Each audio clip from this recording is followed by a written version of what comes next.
Welcome back, Lincoln Currency. Hey everybody, settle in, because today we're taking a deep, obsessive dive into one of the most ordinary coins you'll find in your pocket, and one of the most surprisingly interesting when you start looking closely: the 2000 Lincoln cent. I'm going to talk about what it is physically: weight, metal, diameter, then we'll wander into who designed it, and why, what the mint marks mean, the most important varieties and minting errors collectors hunt for, how to authenticate a valuable piece, where the real money has been in the penny market, and why the headline-grabbing internet claims that a single 2000 penny is worth $88 million are not rooted in reality. I'll keep this conversational, like I'm telling the story to someone leaning over my shoulder at a coin show, but I'll pack it with the facts and examples you can use the next time you're sorting change or scrolling auction lots. PCGS.com+1. Let's start with the basics you can actually measure with calipers and a scale. The 2000 Lincoln cent is a modern Lincoln memorial cent, the familiar portrait of Abraham Lincoln on the obverse, the front, and the Lincoln Memorial on the reverse, the back, that the U.S. Mint used from 1959 until 2008. The coin's official diameter is 19.00 millimeters and it weighs about 2.50 grams. That weight and composition are important because they tell you whether you're holding a modern copper-plated zinc penny or one of the older, mostly copper issues that collectors prize for melt value alone. In 2000, pennies were copper-plated zinc, a 97.5% zinc core with a thin copper plating. Yes, it looks coppery, but underneath it's zinc. Those exact specifications and the official mint listings are recorded by major grading services and reference guides. And if you ever need to check a suspicious coin, those spec numbers are the baseline. PCGS.com+1. Now, the designers. The obverse portrait of Lincoln is the work of Victor David Brenner, whose design first appeared on the Lincoln cent in 1909. Brenner's initials show up on some Lincoln cents in small letters near the bust. Every generation of Lincoln cent carries that connection back to his original portrait. The reverse that you see on a 2000 penny, the Lincoln Memorial, was created by engraver Frank Gasparo and debuted for the 150th anniversary of Lincoln's birth in 1959. So the coin you're studying is a mash-up of two artists, one from the early 20th century and one mid-century, and that mix is part of why the Lincoln cent has been continuously interesting to collectors for over a century. PCGS.com. Mint marks and mintage numbers matter a lot when we talk about rarity. In 2000, the U.S. Mint struck Lincoln cents in Philadelphia, most of them, which carry no mint mark, in Denver, marked D, and in San Francisco, marked S, mostly proofs. The mintages were enormous. For 2000, the Philadelphia and Denver mintages were measured in the billions, and when you add the proof and special strike numbers, the total output for the year is enormous compared to early 20th century issues. That sheer mass of production is why most 2000 cents you find in change are worth face value, unless they have a clear and collectible error or a certified, high-grade uncirculated condition. Reliable price guides and grading services list those mintages and make it easy to see why circulation-era coins from 2000 are common. PCGS.com+1. OK, so where are the interesting coins hiding? There are a few different categories of things to look for that can bump a 2000 penny's value from 1 cent to tens, hundreds, or even thousands of dollars in extreme cases. And those categories are what drive collectors into laundromats and under couch cushions. The first big bucket is varieties, subtle differences created by die pairings, like the so-called wide AM and closed AM varieties.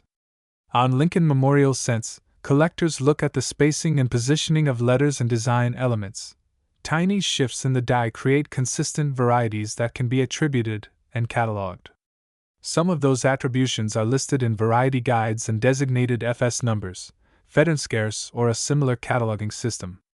Another rare but real bucket is errors, off-center strikes, clipped planchets, doubled dies, where the die impression was doubled and shows a ghost image, or even die clashes. These errors can be eye-catching and sometimes valuable, but the market is heavily condition-dependent. A tiny off-center strike in an unappealing grade might be worth only a few dollars. A dramatic mule, or a clean, high-grade doubled die can fetch significant sums. Sources that track error sales and auction results will show you the spread of values. it's wide. Coin identifier +1. There are also promotional coins and oddities that grab the internet's attention. You may have heard about Cheerios, pennies, or coins tied to cereal promotions or other marketing runs. Sometimes these are simply varieties given nicknames by collectors and sellers, and sometimes the nickname sticks because a recognizable hoard or promotional pack contained that version. Whatever the story, the takeaway is this: nicknames and viral posts do not equal guaranteed high value. They can create interest and sometimes speculative buying, but the underlying factors remain rarity, demand, and condition. Auction houses and big dealers price things based on those fundamentals, not on catchy headlines. Coin identifier +1. Now I want to talk about the money side. How much are 2,000 pennies actually worth in the market today? Short answer: most are worth face value. Longer answer: certain certified, high-grade, or error specimens can be worth much more. Uncirculated 2,000 pennies in top mint state grades, MS65, MS66, MS67, etc., will command premiums. However, because billions were struck, even high mint state examples are relatively accessible compared to scarce pre-1959 issues. Certified proof coins from San Francisco, 2000s proofs, have collectors who want nice examples. Error coins, off-centers, doubled dies, broad strikes, or rare minting anomalies regularly appear on auction sites with asking prices ranging from a few dollars up to the low thousands depending on rarity and grading. Professional auction results and consignor databases are the best place to check realized prices, but you should expect that the big dollar winners in penny collecting historically are older rarities or dramatic mint errors, not run-of-the-mill 2000 issues. PCGS.com +1. That brings us to the flashy internet claim: a 2,000 penny is worth $88 million. Let's stop and carefully unpack that. Headlines that throw around astronomical figures are almost always mixing rumor, misattribution, and plain myth. There is no verified, authenticated sale of a 2,000 Lincoln cent for anywhere near $88 million. In fact, the most valuable penny sales in modern auction history involve rare early or error cents like certain 1943 copper era pennies, 1919 high-grade rarities, or exceptionally rare early dates. Those have sold in the hundreds of thousands to low millions at auction when well documented and authenticated. Auction records from major houses and grading services show top Lincoln penny sales measured in thousands or hundreds of thousands, occasionally millions for extremely rare items, but not anywhere near tens of millions for a modern 2,000 cent. If you see a viral post claiming $88 million, the correct response is skepticism and to demand auction documentation. Always check reputable sources and auction house records before accepting such claims. BullionExchanges.com +2 Graysheet.com +2 If you're serious about identifying value for a 2,000 penny, here's a practical walkthrough you can use right now. First, examine the coin under good light and a 10x loupe. Is the coin obviously damaged, or does it have an unusual strike? Look for doubled devices, letters that appear doubled, off-center strikes, how large a portion of the design is missing, or foreign devices, mule errors where a coin was struck with the wrong dies. Compare the spacing of letters on the reverse. Some varieties like wide AM versus close AM are exactly about that spacing. If the coin looks like it might be a substantial variety or error, take high-resolution photos, obverse and reverse, note any mint mark, and check weight and diameter against the known specification, 2.50 grams and 19.00 millimeters for a 2,000 Zincor cent. If the coin fails the weight or diameter test, you might have a planchet from it. So let's keep going. You've just finished hearing that the 2,000 Lincoln cent is common but can hide fascinating varieties. Now imagine we're at your desk with a small pile of shiny pennies, a magnifying glass, and that tiny excitement that every coin hunter knows. The first thing most collectors learn after the initial rush is that careful observation and documentation turn a casual find into real knowledge. Take your coin under bright, indirect light, no harsh flashlight glare, and tilt it slowly.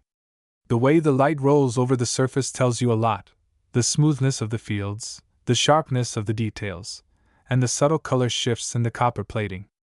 A brilliant uncirculated coin flashes almost mirror-like luster in cartwheel patterns. A circulated one shows dull patches, scratches, or a grayish tone from oxidation. Once you've observed the basic look, grab a small digital scale that measures to the hundredth of a gram. The 2000 cent, being copper-plated zinc, should weigh around 2.50 g. If your reading jumps up near 3.11 g, you might have something unusual, a copper planchet leftover from pre-1982 stock. Those heavier planchets sometimes slip through early in the transition years, and though by 2000 that chance was minuscule, an off-metal error is exactly the kind of thing that sets collectors' hearts racing. If the weight is dramatically light or heavy, check that your scale is calibrated. Sometimes sticky dirt or corrosion tricks the reading. Next, examine the mint mark. Most 2000 coins will be either D for Denver or blank for Philadelphia, with the occasional S on proof issues. Use a loupe to see whether the mint mark looks doubled or shows any filled or distorted shape. Filled D varieties occur when grease or debris clogs part of the die, softening the shape. These filled mint marks look odd but aren't especially rare. They're more curiosities than jackpots. A true double mint mark, where you see distinct secondary images, is a different story and can be desirable if verified. Let's talk about the wide AM and close AM reverses, because those cause confusion every year among news searchers. The spacing between the A and M in America and the distance between the base of the letters and the memorial building tell you which variety you have. For the 2000 cent, the normal design is close AM, the letters almost touch. A wide AM from that year means the reverse die came from proof design hubs, a mix-up at the mint, and those are genuine collectible varieties. High-grade examples of the 2000 wide AM have sold for hundreds, sometimes more, depending on grade. Not millions, but enough to make the search exciting. Keep in mind that photographs online exaggerate spacing. Use a known genuine example or diagrams from recognized variety guides as comparison. While you're checking, inspect FG, the designer Frank Gasparo's initials near the right side of the memorial. On some reverse dies those initials are faint or missing due to overpolishing of the die. That absence itself is another small variety type, again, minor in monetary terms but fun for documentation. If you decide a coin might be special, photograph it correctly. Many people post blurry phone pictures that distort color and hide the features needed for identification. Lay the coin flat on a neutral background, use a tripod or steady surface, focus closely, and ensure even light from both sides. A good macro shot can reveal doubling or die cracks clearly. Keep front and back shots at the same scale so experts can gauge strike alignment.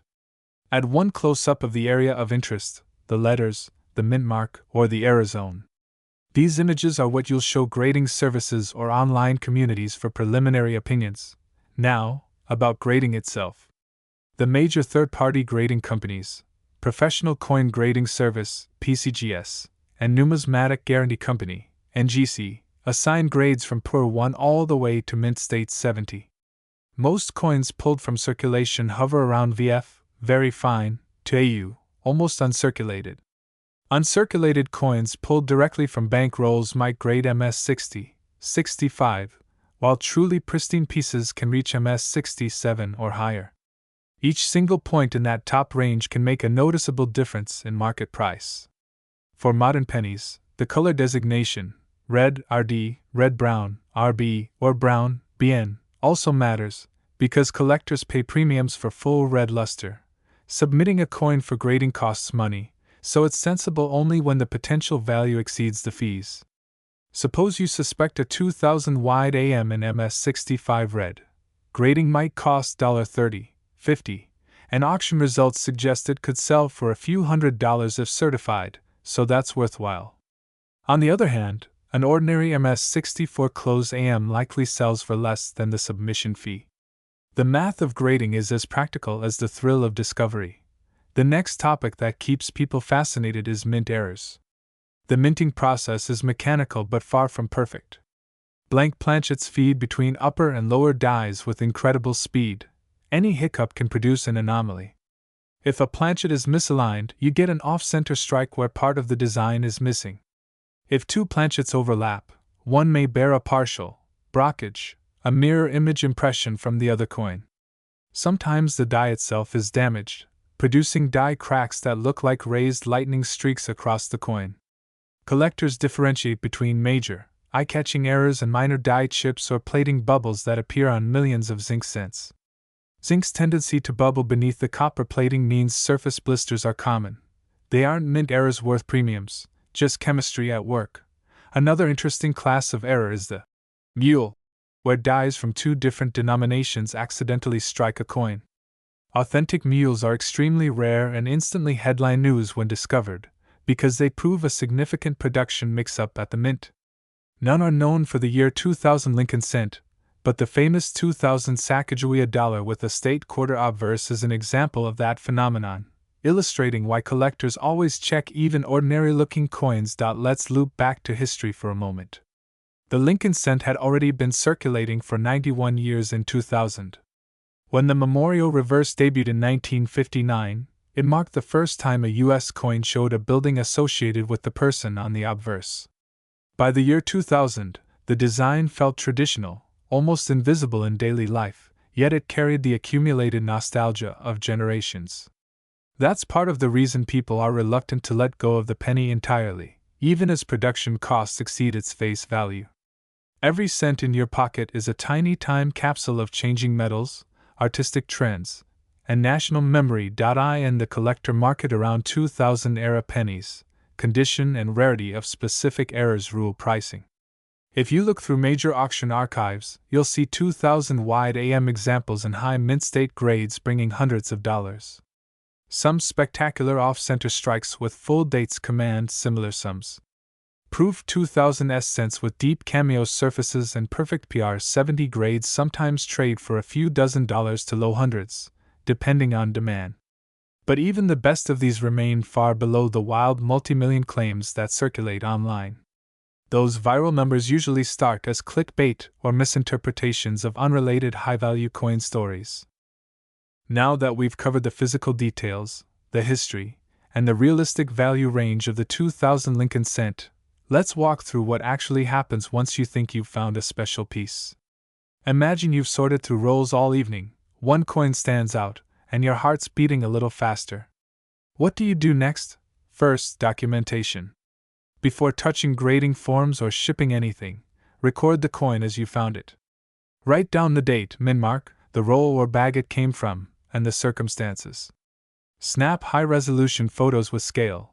Maybe include a small ruler or another coin for size reference. Capture the obverse and reverse straight on, then angle shots to reveal luster. That photo set becomes your evidence that this is the same coin you later submit. When you're sure the coin is worth professional eyes, prepare it carefully. Handle it only by the edges. Even the oil from fingertips can tone a bright surface. Use soft cotton gloves if possible. Place it in a non-PVC flip or a small paper 2x2 holder with the window taped shut. Label it with pencil or acid-free ink, never markers that can bleed chemicals. Next comes the submission decision. The two main grading companies, PCGS and NGC, have slightly different forms, but the idea is the same. You create an account, fill in the denomination, date, min mark, and any variety you suspect. Choose the service level that matches your coin's estimated value. For a modern cent, that's usually the economy tier. You'll pay a grading fee plus shipping and insurance both ways.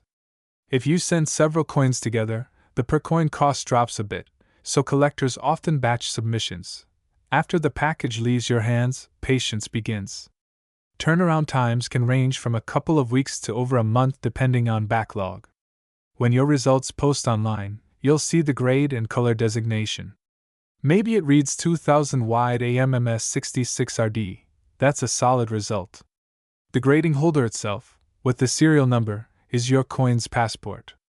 Buyers know what they're getting and can check population data using that number. Let's talk about population reports because they quietly steer the market.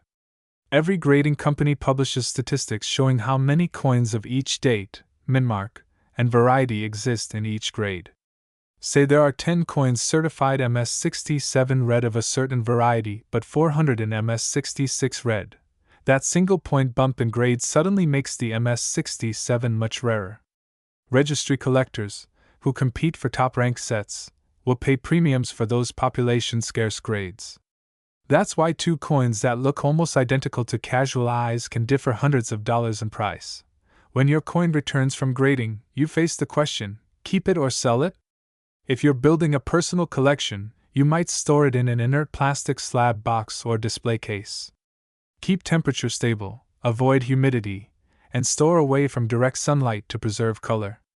If you want to sell, research recent realized prices, not asking prices. Auction archives from Heritage, Stack's Bowers, or great collections list every sale result publicly. You can filter for 2000 wide AM or 2000 D off center and see what similar pieces actually fetched. That's the only reliable way to gauge market value. Suppose you decide to auction. Photograph the slab under diffused light. Grading holders reflect, so tilt slightly to avoid glare. Write an accurate description, date, min mark, variety, grade, any special features. Never exaggerate. Buyers can check the cert number themselves. Honesty builds credibility and long-term respect in the community. Now, let's switch perspectives for a moment. What's happening inside the mint that creates these differences in the first place? The die-making process starts with a master hub carrying the positive design, which impresses working dies that strike planchets. Slight misalignments or maintenance polishing alter fine details, spacing between letters, thickness of lines, even the presence of designer initials. Over billions of strikes, those microscopic differences produce the varieties we hunt. It's human craftsmanship meeting industrial repetition, and somewhere in that blur, a few unique coins slip through. While the 2000 Lincoln cent isn't ancient, it sits at an interesting technological transition. Digital sculpting was emerging, yet much of the die preparation still involved hand finishing. That's why subtle doubling or polishing quirks still occur. The mint's quality control had improved enormously compared to early decades, which is why major errors from this era are scarcer and more prized. Collectors often wonder whether to clean a coin before grading. The answer is almost always no. Cleaning leaves telltale hairlines that slash value. Even dipping in mild solutions can strip luster from copper plating. It's better to leave a coin with honest toning than to risk artificial shine. Professional conservation services can safely remove contaminants if truly necessary, but DIY cleaning nearly always backfires. Let's pause and imagine the journey of a single penny from 2000. It begins as a blank zinc disc at the Denver Mint, receives its copper plating, is struck by high-pressure dies thousands of times per minute, then tumbles through counting machines into bags of 50,000 coins. Those bags travel to Federal Reserve banks, then to local branches, then to grocery store registers. From there, the coin changes hands hundreds of times. 25 years later, it catches your eye because something looks just a little off about the letters on the back. That moment connects the industrial process, national commerce, and personal curiosity. It's one of the quietest but most satisfying discoveries a hobbyist can make. Now, the marketing side. Once a rumor like, "This penny is worth $88 million," catches fire, online resellers flood marketplaces with common coins listed at absurd prices. None of those sell, but the listings trick search algorithms, so casual browsers think outrageous values are normal. The real proof of value is a completed sale record through a reputable venue. If you can't find a documented sale with a public hammer price, assume the headline is fiction. Every legitimate multimillion-dollar coin sale is archived by the auction house, photographed, and written about in the numismatic press.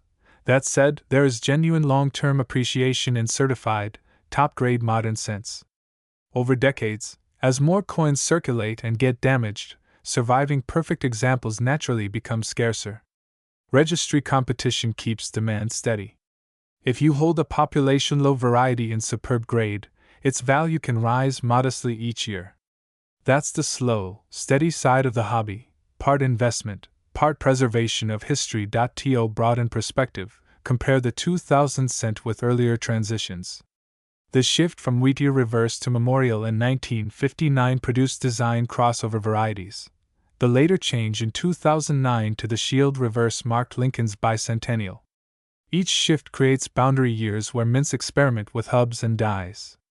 That's why 1998 to 2000 wide AM coins exist. They're byproducts of proof reverse dies sneaking into circulation.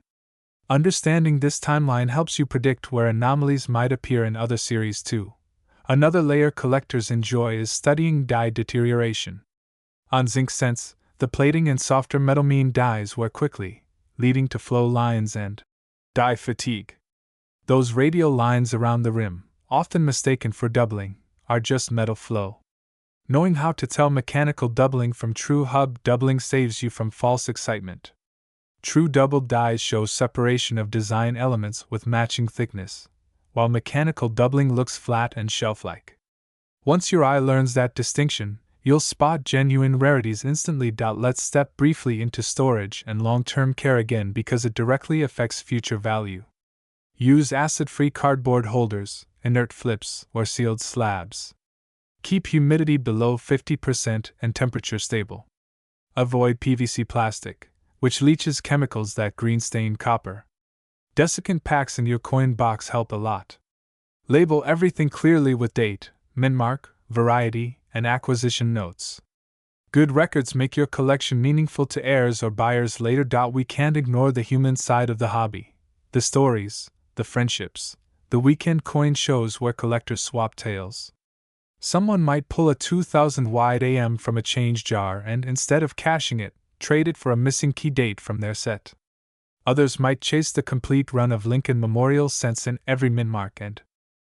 Alright, let's keep this story rolling. By now we've covered what the 2000 Lincoln cent is, how to inspect and grade it, and what's real versus rumor. In this next stretch we'll look at what happens once coins hit the open market, how prices actually evolve over time, and what a serious collector or casual hobbyist can realistically expect. Picture a typical coin show or large online auction. Tables stretch in rows, each lit by desk lamps glinting off plastic slabs. Collectors lean in with loops, talking in shorthand. MS66RD, PCGS Pop 23. Or, nice full steps on that Denver strike. Somewhere in the crowd, a tray holds a few 2000 wide AM cents. They're neat, they draw attention, but nobody gasps. Because here, everyone understands scale.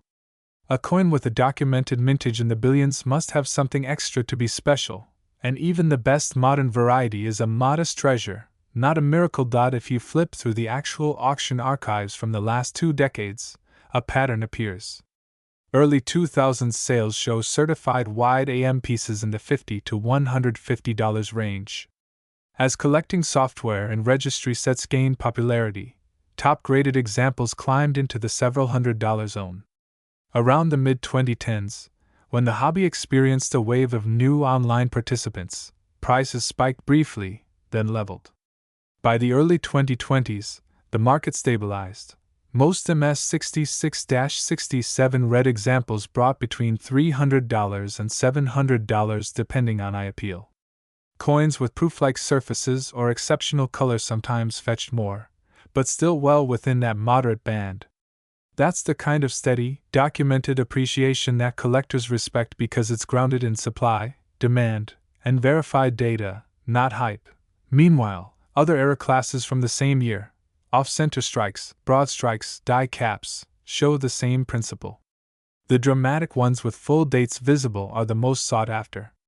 An off-center showing 60% blank planchet but retaining the date might reach $150 to $250 in high grade. A smaller misalignment may be $20 to $40. Die caps that show deep cup-shaped impressions are rare and can hit several $100s.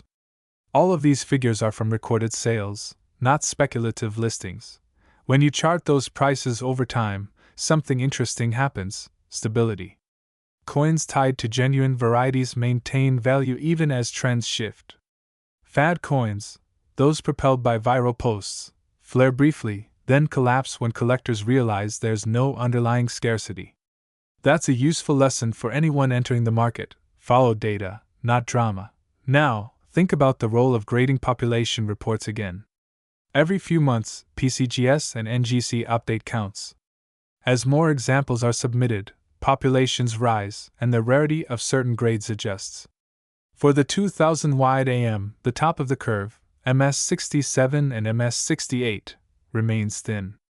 Maybe a few dozen certified at that level.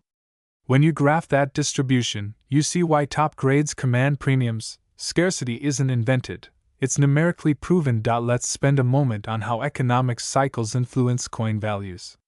During recessions, bullion coins often surge as people hedge with metal. Modern cents, being base metal pieces, aren't tied to bullion prices, but collector demand can ebb and flow with disposable income. In boom years, registry collectors chase upgrades. In lean years, trading slows. Over decades, however, the general trend for certified high-grade varieties has been gently upward because the supply is finite. Another fascinating part of this story is how technology changed collecting. 25 years ago, finding a 2000 wide AM required leafing through paper rolls and comparing by eye. Today, macro photography and digital microscopes make identification simple. Apps let you scan and log coins instantly. Social media spreads information and misinformation faster than any printed guide ever could. That's how myths like worth $88 million get traction. But the same tools also let collectors share verified discoveries quickly, upload close-ups, and crowdsource attribution. The internet turned solitary roll hunters into a connected global community. Now, if you really want to understand the long game, compare this cent's performance with earlier Lincoln series. Wheatier cents from 1909 to 1958 have classic key dates: 1909 SVDB, 1914D, 1931S, that have appreciated for a century. Memorial reverse cents, including the 2000 issue, are newer, but we're beginning to see which varieties might become their key dates. The wide AMs from 1998 to 2000 and the 1999 close AM are leading candidates. As time passes and more circulation coins degrade or disappear, surviving gem examples could inch higher in value, much like mid-century issues did after decades of attrition. That leads to collecting strategy. If you're building a long-term set, focus on certified high-grade coins and clearly attributed varieties. Store them properly, track populations annually, and keep documentation. The goal isn't to strike it rich overnight. It's to preserve a miniature historical record and maybe see steady appreciation. Many experienced collectors describe their coins as portable time machines, each one a slice of minting technology, design, and national history. Now imagine, years from now, you're showing your collection to someone new to the hobby. You hand them a 2000 wide AM, explain how the proof reverse dies slipped into circulation, how only a small portion of the billions minted showed that spacing between the letters, and how patient searching uncovered yours. That story, real, tangible, backed by evidence, is worth more than any viral myth. Speaking of myths, let's drive the final nail into that $88 million claim.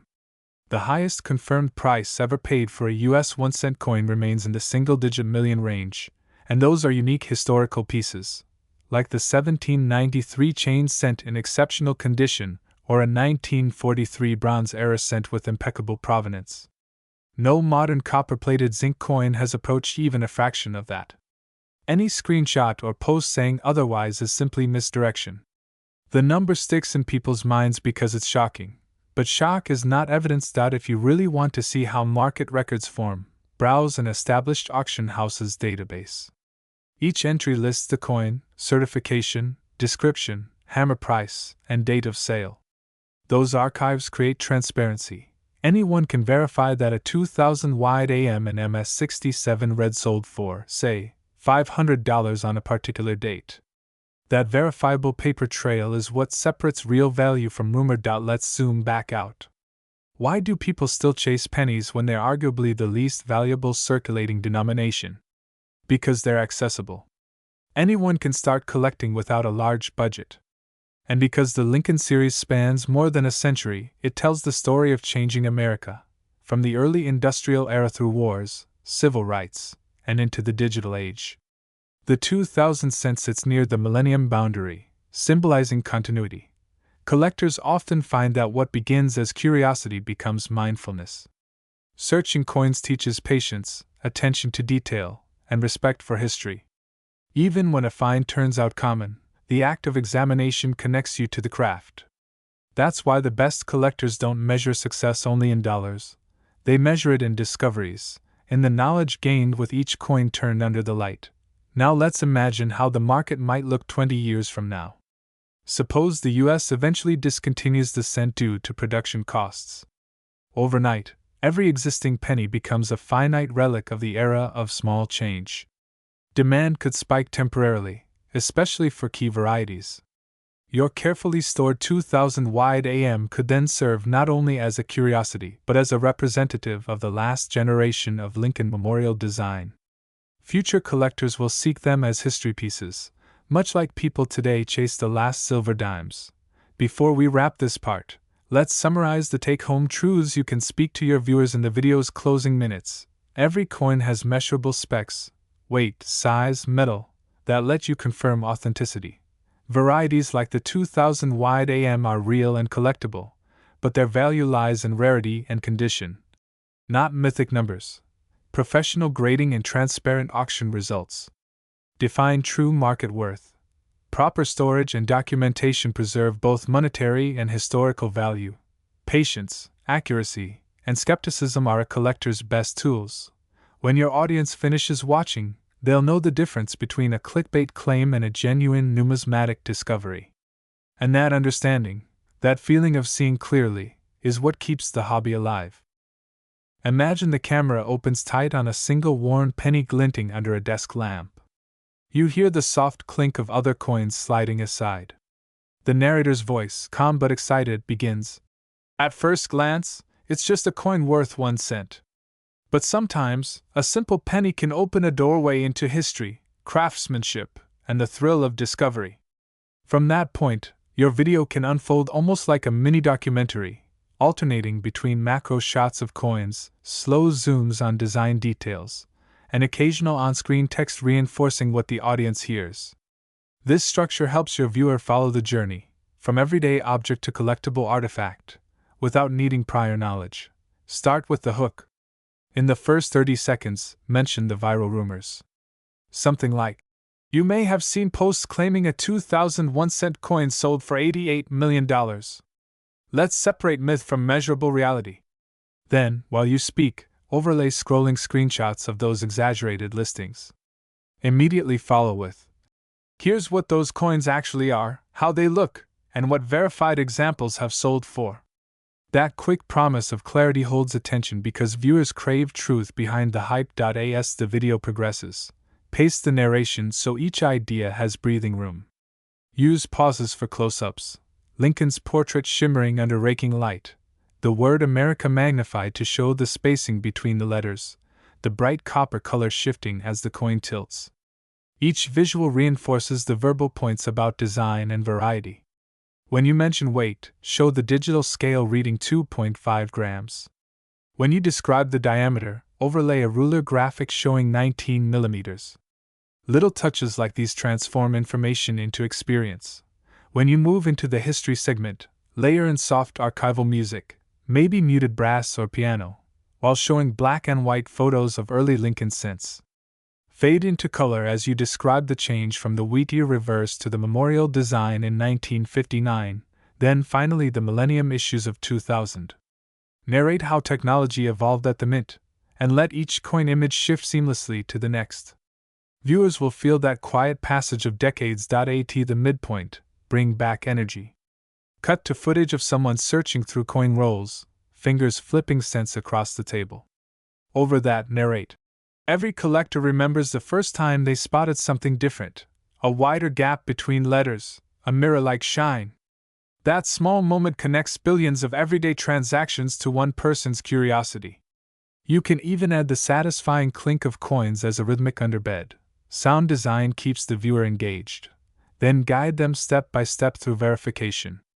On screen, show a hand placing a coin under a loop, then adjusting lighting to reveal details.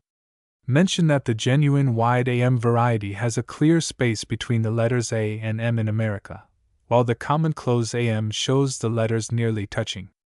When you explain weight and composition, flash quick graphics showing zinc and copper layers.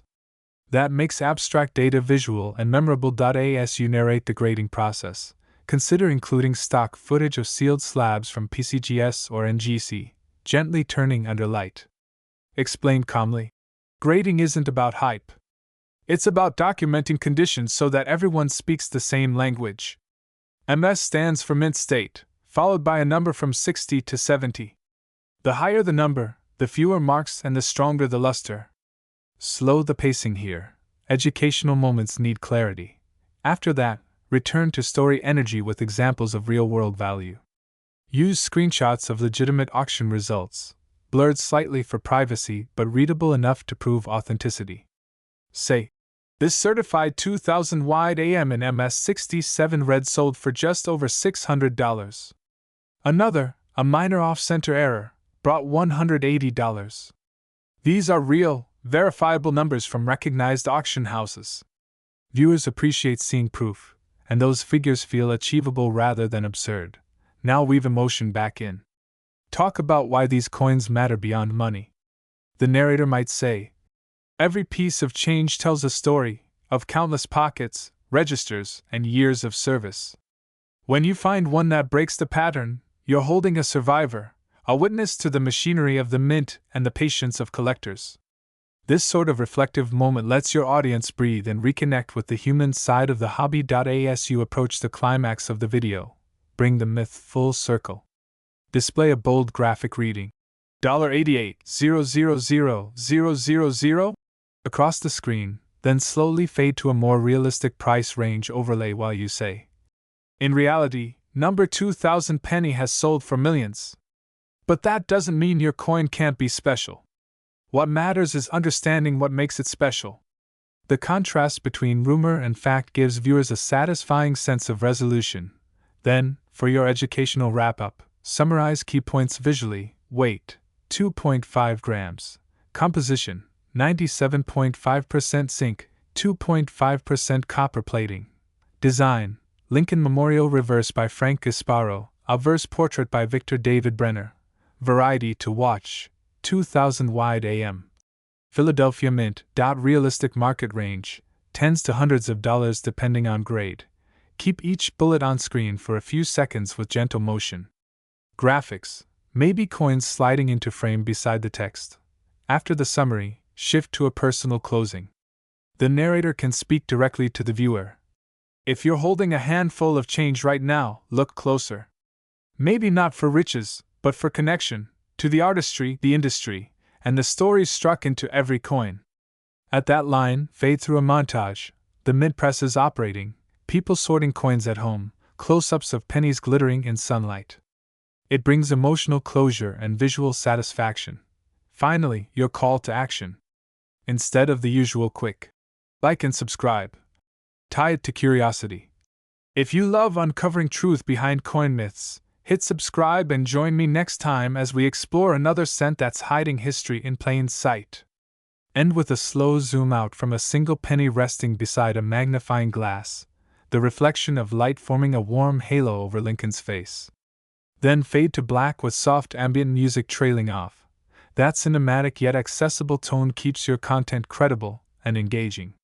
Viewers leave not feeling tricked by hype, but enriched by understanding. If you want to expand the full script toward the 10,000 word mark, you can continue adding segments such as a behind-the-scenes look at how the US Mint operates today, interviews or quotes from professional graders about what they look for in modern cents, a discussion on how digital microscopes and coin apps are changing the hobby, a short historical tangent on Lincoln's image and why it has remained on the cent longer than any other portrait.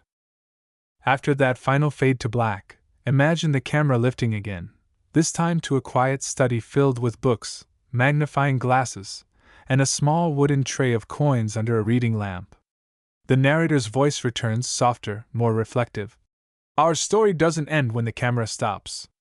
The penny keeps whispering its story long after the spotlight fades. This section of your video can act almost like an epilogue, a meditation on how something as tiny as a 1-cent coin links together history, economics, and everyday life. Begin with the broader historical canvas. describe how the image of Abraham Lincoln first appeared on U.S. coinage in 1909, marking the centennial of his birth. It was a bold step. Before that, no actual person, living or dead, had graced a circulating U.S. coin. Victor David Brenner's portrait set a new tone, coins as carriers of national identity, not just numbers. Over the decades, while other denominations changed designs repeatedly, Lincoln's face remained. The background shifted, from wheat ears to the memorial, and then to the Union shield, but Lincoln endured. The 2000 cent sits at the tail end of that memorial era, right before digital design tools began to modernize coin engraving. Let the camera linger on side-by-side shots. An early 1909 VDB wheat cent, a 1959 memorial cent, and finally the 2000 issue. The viewer can see history condensed into 3 small circles of metal. Narrate gently. A century of art, politics, and technology, all pressed into copper. From there, weave in how the U.S. economy itself evolved alongside the penny. When Lincoln first appeared on the cent, a single coin could buy a newspaper or a loaf of bread. By 2000, it was mostly change rattling in pockets, a token of habit rather than purchasing power. Yet Americans kept minting them, billions each year, because sentiment and tradition outweighed practicality. That contradiction makes the cent fascinating, obsolete in commerce, immortal in symbolism. Now return to the 2000 coin itself. This was the year the world braced for the new millennium. Computers worried about Y2K, and people collected state quarters as souvenirs of the times. Hidden among those quarters were billions of cents, some of which carried that small difference between the letters A and M that would ignite collectors' imaginations years later. The narrator can say, "While the world was watching the clocks strike midnight on January 1st, 2000, presses in Philadelphia and Denver were striking Lincoln cents, unaware that one tiny spacing of 2 letters would give birth to a legend." Then move to how that legend spread. In the early 2000s, before social media fully exploded, collectors shared discoveries through forums and printed newsletters. Someone noticed the anomaly, posted a comparison, and word spread like wildfire among roll hunters. By the late 2010s, the story had migrated to Facebook, TikTok, and short-form videos, each retelling stretching the truth a little further until the myth of the $88 million penny was born. The irony, the more exaggerated the claim, the more people suddenly became interested in coins again. In a strange way, even misinformation rekindled curiosity. The video can illustrate this evolution by showing snippets of old forum screenshots, vintage coin magazines, and modern social media clips, fading one into another while the narration ties them together. Next, introduce a human element, collectors themselves. Tell a few short, composite stories. A retiree who spends evenings sorting rolls from the bank, finding a wide AM and feeling a rush of childlike excitement. A young student who buys a magnifying glass online after watching a video, learns to recognize die varieties, and eventually joins a coin club. A father and daughter who turn roll hunting into a weekend ritual. As the narrator says, every great collection begins with a single coin that makes you wonder, why is this one different? These moments show that the hobby isn't about hoarding money, it's about discovery, connection, and patience. Shift tone again to a quieter educational reflection. Talk about how the coin's life cycle mirrors the nation's. Each cent begins flawless, bright copper red. Time, friction, and circulation darken it to brown. It's a perfect metaphor for use and endurance, shining at first, then marked by experience. When you find a pristine example decades later, it feels like a time capsule, a glimpse of the moment it left the press. To illustrate, show macro shots of a brilliant uncirculated 2000 cent beside a worn, darkened one. As the light moves across them, the narrator says, every scratch, every mark is a story, a bus ride, a store counter, a pocket full of change. Together they trace the quiet biography of the coin. Now bring in a bit of technical fascination for seasoned viewers. Explain that by the year 2000, the mint used multiple die sets, each producing hundreds of thousands of strikes before replacement. The wide AM variety likely occurred when a proof reverse die was mixed into the regular batch at Philadelphia. It wasn't deliberate, just a logistical slip. But in numismatics, chance errors are what give life to endless study. Even one mismatched die becomes a spark for decades of conversation. At this point, you can revisit grading again, but from a philosophical angle. When a grader examines a coin, they're not just measuring perfection, they're measuring survival. Every tiny scratch tells how far a coin traveled before being saved. This humanizes the technical process, reminding the viewer that each number on a slab represents countless stories spared from oblivion. Then, widen the lens further. Mention how coins serve as mirrors of their era. The 2000 cent, with its copper-plated zinc body, reflects the cost-saving priorities of late 20th century America. Earlier cents were almost pure copper, an abundant resource then, but too costly later. Even metallurgy tells the story of national economics. From there, transition into the culture of collecting in the 2020s and 2030s. Coin shows rebounding after the pandemic, online grading submissions, and hybrid auctions where digital bidders compete with people on the floor. The camera can sweep across bustling convention halls filled with showcases and overhead banners. The narrator explains how even in the digital age, tangible objects like coins retain emotional power. We spend our days surrounded by screens, yet one small circle of metal can still make us stop and feel the weight of history in our palm. Now weave the emotional thread back to the coin itself. The narrator speaks gently.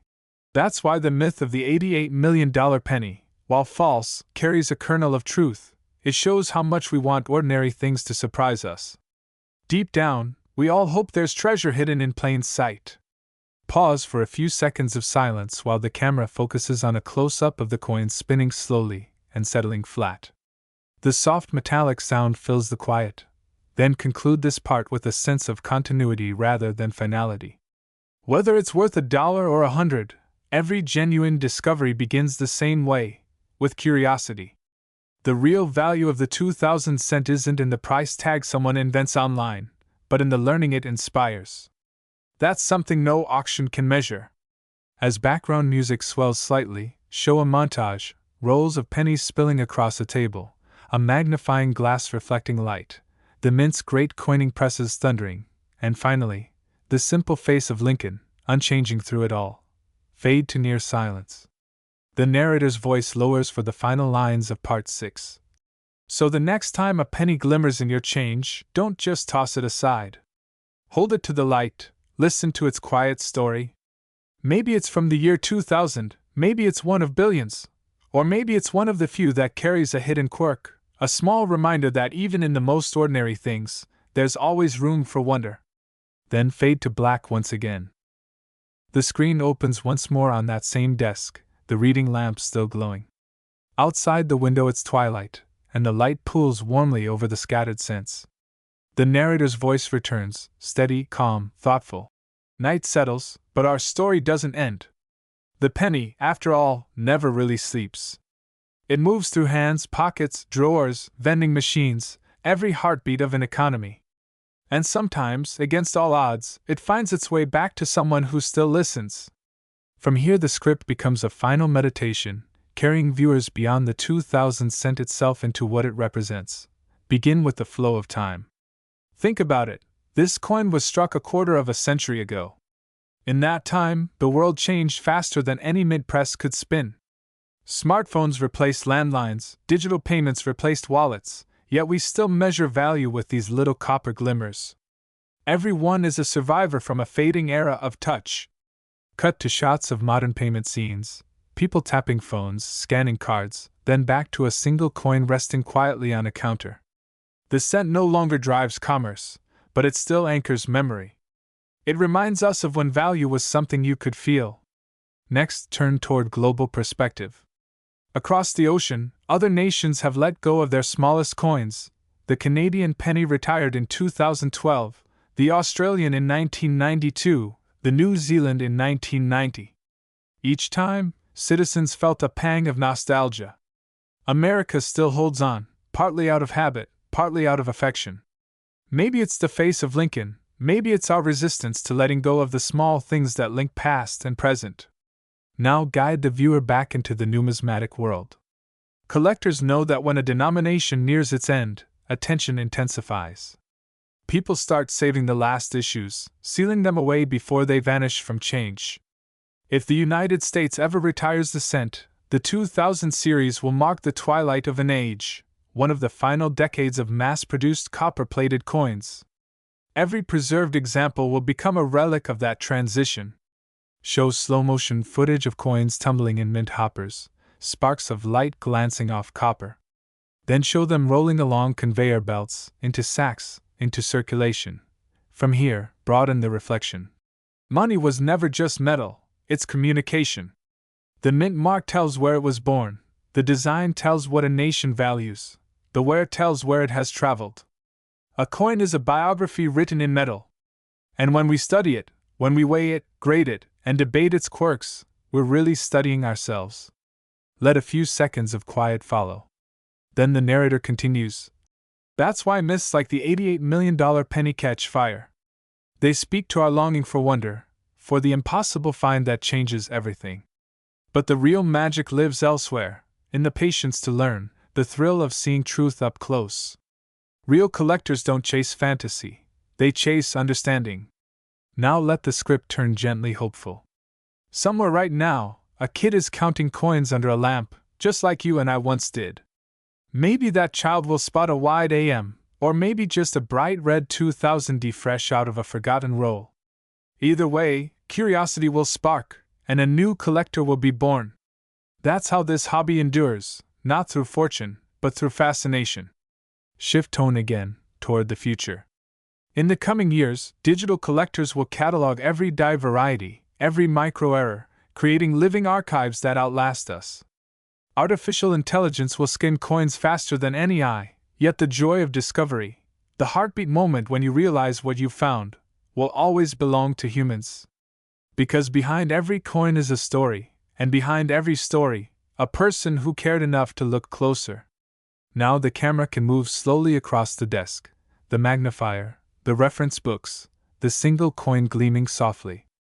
The 2000 cent will never rival ancient gold in value, but it already holds something rarer, attention.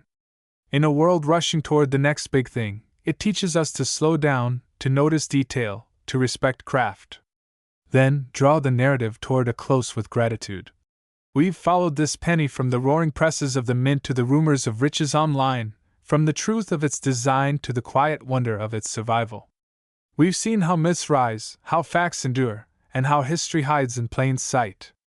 A few lingering seconds of silence. The music fades in, soft strings, a single piano note repeating.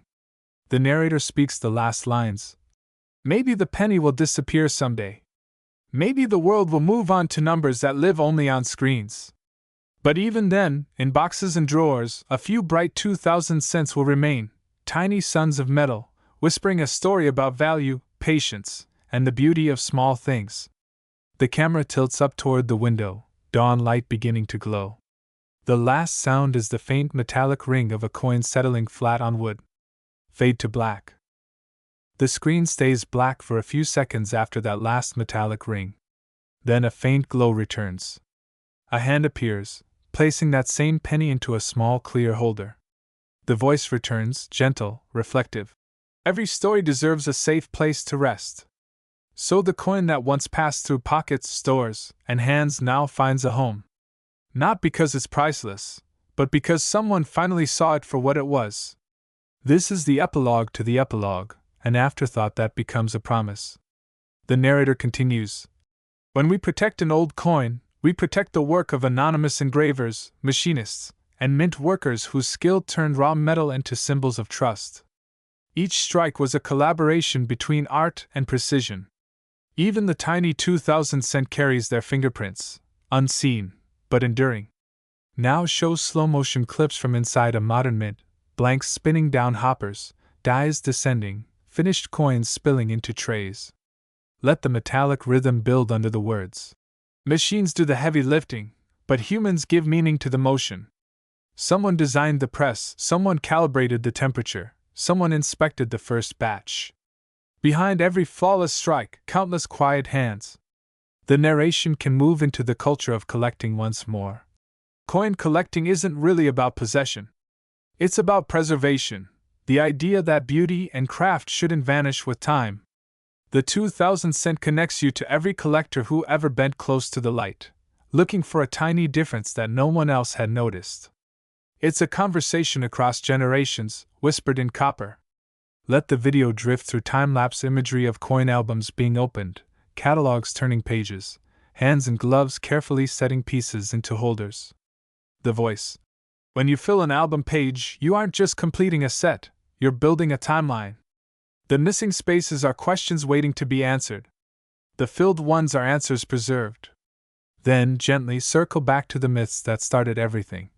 Sometimes, exaggeration draws people in, it promises magic. And while the $88 million stories are fiction, they've led thousands to rediscover a hobby that rewards truth. Every time a myth fades, understanding takes its place, and that's a fair trade. Now bring warmth again. So maybe tonight, somewhere, someone hears this story and opens an old jar of change. Maybe a single 2000 penny rolls into their palm, shining faintly even after years in the dark. Maybe they feel the same curiosity that started all of this. That's the real treasure, the spark that keeps moving from hand to hand, generation to generation. The pacing can slow here.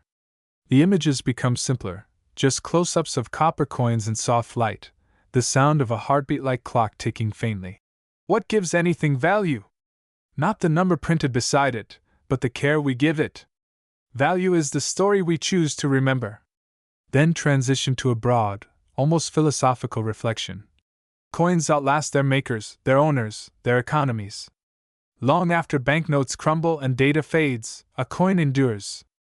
The 2000 cent will still be recognizable 100 years from now. Someone will pick it up, run a thumb across the date, and feel that small jolt of connection. Another human touched this once. That feeling is the oldest currency of all. The camera might now show a young collector placing the coin into a box, closing the lid. The room darkens except for one small beam of light glinting off the holder. We keep these pieces not to worship wealth, but to hold on to wonder. The world changes, but copper remembers. Let a minute of quiet music fill the space, soft strings, maybe a single acoustic guitar, while a montage shows the earlier scenes again in reverse. Coins being placed back into rolls, lights shutting off, the table cleared. Then the voice returns one last time. If this story taught you something, share it. Teach someone else to look closer, to question, to verify, to marvel. Because every lesson preserved is another link in a chain that began centuries ago, when the first coin left the first eye and met the first curious eye. Now it's almost dawn again. The narrator gives the closing line, measured and hopeful. The 2000 penny is worth more than the number stamped on it, not because of the market, not because of the myth, but because it reminds us that truth, once discovered, shines brighter than any rumor. Fade out. The screen stays black for a heartbeat before the faint ring of a single coin lands one final time, echoing into silence. The screen fades in from black again, not with light but with sound, a quiet hum, like the faint turning of machinery far away.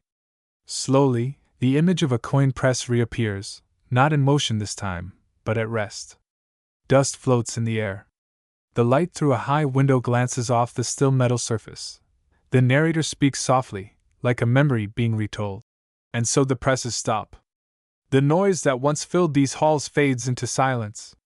Yet the coins they made continue their journey, billions of them, spinning outward through time.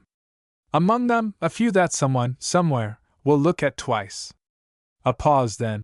We've traveled through metal and myth, through rumor and reason, and found that truth gleams brightest when the noise subsides. The 2000 penny, ordinary, overlooked, persistent, carries the story of everyone who ever wondered if something small could be something extraordinary. The music begins to rise again, low strings, maybe the echo of a piano note stretching out. Now a faint list of names or acknowledgments fades onto the screen, slowly scrolling as the voice continues. To the engravers and mint workers, to the collectors and historians, to the quiet hobbyists who sit under lamplight and look closer, this story belongs to you. As the text scrolls, the narrator keeps weaving around it.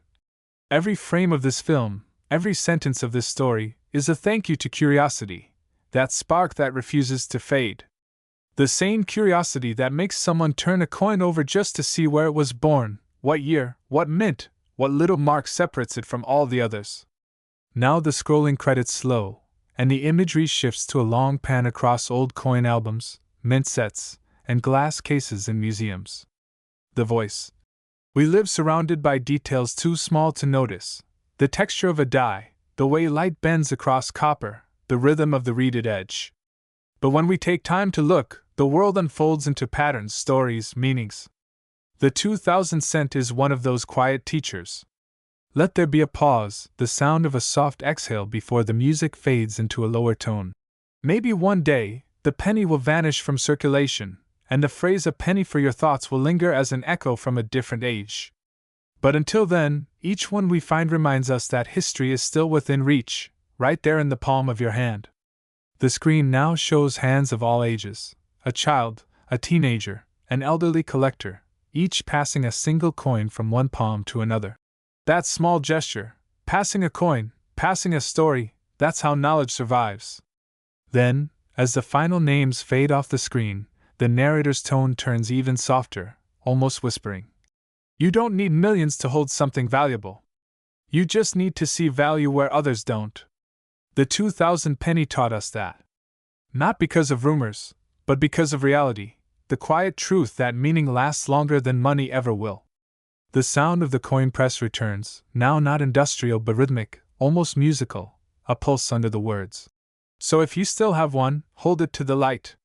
See how it catches fire for just a moment, a copper sunrise on your fingertip.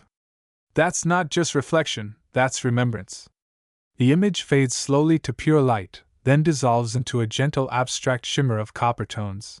Thank you for watching, for listening, for looking closer, for remembering that even the smallest piece of history deserves a voice.